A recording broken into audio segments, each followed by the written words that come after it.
everyone, and welcome to the Pisces Guide to Pop Culture. I'm, of course, your host, TJ. I'm going to take it a little easy with my voice today because, I'm a little bit of laryngitis, but even more so, we're going to talk about The Fellowship of the Ring, and we're going to talk about The Shadow of the Past, one of the very longest chapters in the book, but it's always been one of my favorites. It's not every author that could take what is essentially a giant info dump and turn it into really compelling and sometimes downright disturbing reading. But that's the joy of Tolkien and the brilliance of Tolkien, is that he's able to give us this rich history and this conversation between Frodo and Gandalf that sort of shows us where the ring came from and why it is such a sinister force. And yet we also have, some pretty dark stuff. Like we learn about Smeagol and his strangling of Deagle. We learn about, Gollum coming out of his hiding and becoming sort of a spectral figure, casting fear over Wilderland. And I think that that's really interesting. And what, is really compelling about this chapter is the extent to which, Tolkien is able to immerse us in this world to such a degree that we don't mind that it's basically one long conversation between between Frodo and Gandalf.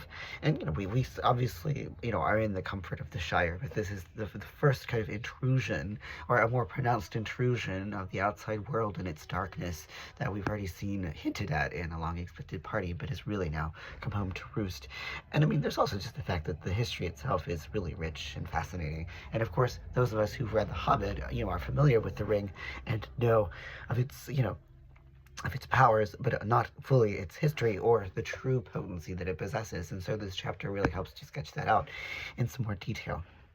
And like I said, it's not every fantasy author, really any author, that can do an info dump quite as well as Tolkien. And I will say that this has always been one of my very favorite chapters, this and the Council of Elrond, for similar reasons.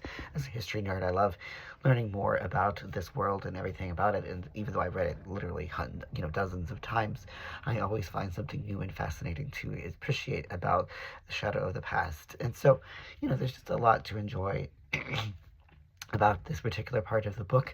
And when it comes down to it, it's really extraordinary to see Sam at the very end be like, I wasn't dropping no eaves, sir, which is always very, very funny. So there is a little dose of Hobbit humor that we see, and which helps to leaven what is otherwise a very, very grim story, a very grim chapter that shows us just how high the stakes are becoming for Frodo, and as we'll find out, for all of Middle-earth. So anyway, that is my little spiel about the Shadow of the Past. Again, one of my favorite chapters of Lord of the Rings. I do apologize, my voice is a raspy, but I'm sure you'll tolerate that. So anyway, thank you as always so much for joining me here. We'll resume hopefully tomorrow or maybe the next day with further reading as Frodo begins to set out. So anyway, thanks as always for joining me here at the Pisces Guide to Pop Culture. I'm your host, TJ. Take care, y'all.